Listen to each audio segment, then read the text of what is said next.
Hi there.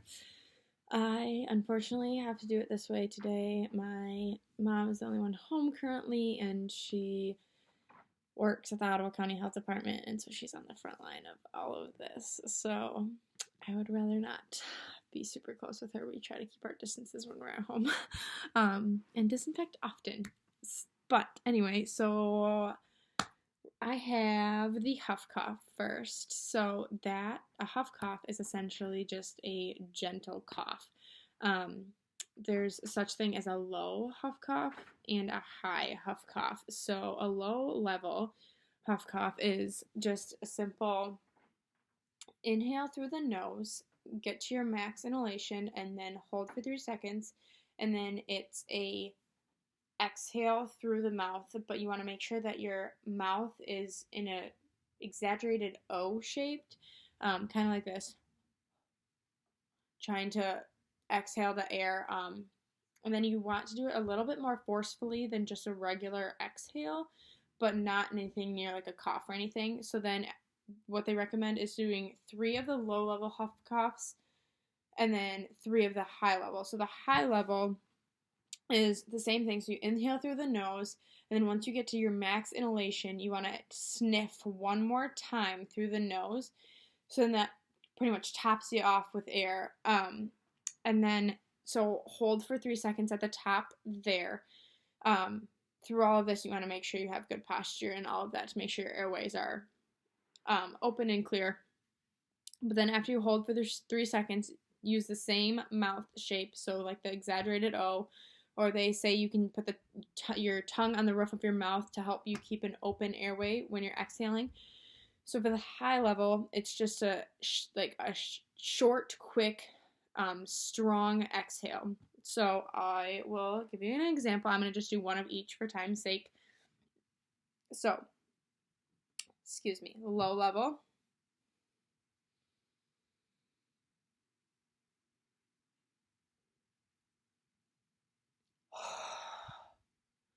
So it's a little bit more forceful than just a regular exhale, but not anything over the top. So you want to do 3 of those and then do 3 of the high level, which is this. Sorry, did it wrong.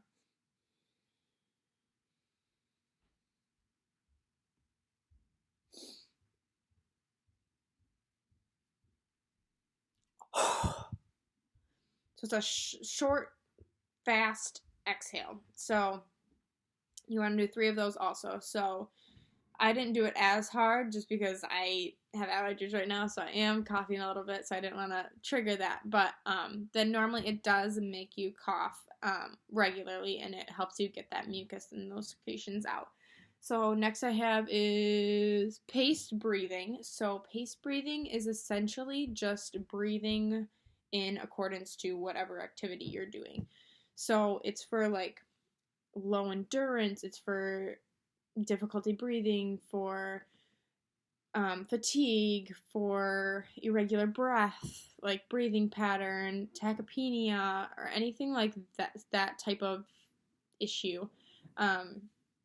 So for this one, it is most commonly used with like weightlifting. So for weightlifting, for example, so you're going to want to inhale on the eccentric motion and exhale on the concentric motion.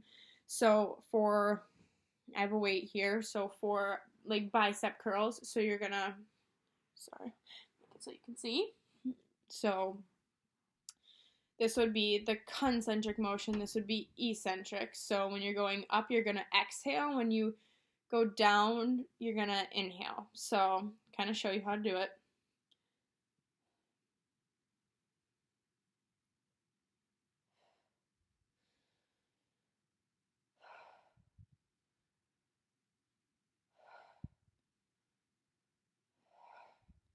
So it kind of takes a couple to get into that rhythm, but once you get into that rhythm, it really helps you calm down your breathing. So if you ever feel like you're hyperventilating or you can't just regulate your breathing, try that. Whether it's with lunges or walking up the stairs. If you walk up the stairs, sometimes like walk up 3 steps and inhale for those 3, and then the next 3 exhale. Or you can do one every step or whatever you feel like you need, however long it takes you to get up the stairs. You can really coordinate this with any activity or any daily activity that you need to do. I often did it with my cool down lunges after I played soccer. I found that it really helped me calm down my breathing, especially with when I had like my asthma attacks and all of that. So last thing I have is left posterior segment. So we were taught with it up here in the back on the left.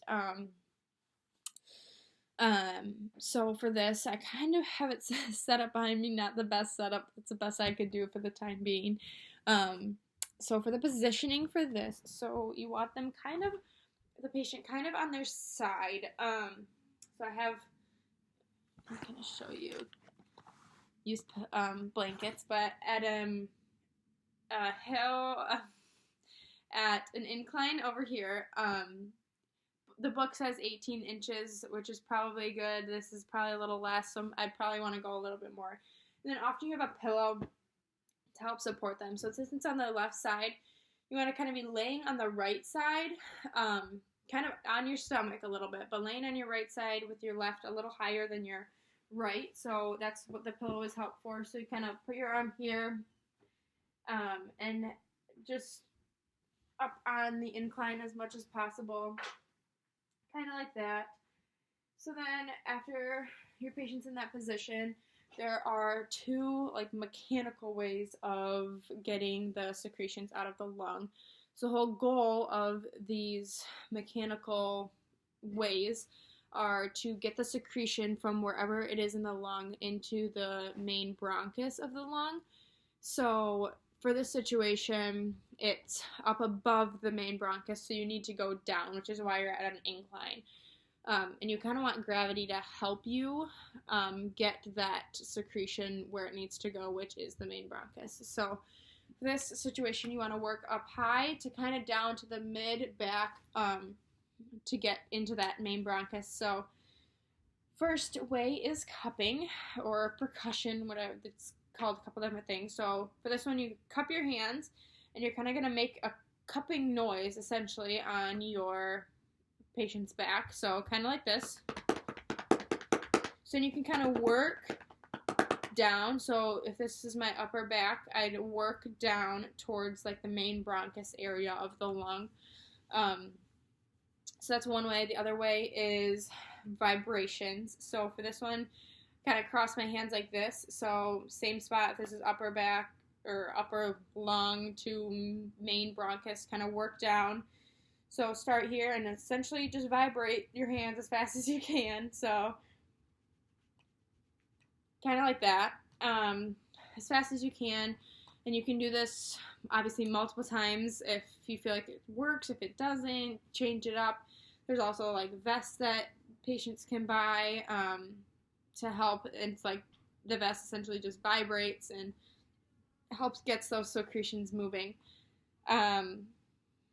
And I believe that is all. So if I did this wrong or wrong format, or I didn't do it how you were thinking, just let me know, and I'm happy to redo it or talk with you about it. So, all right, thank you.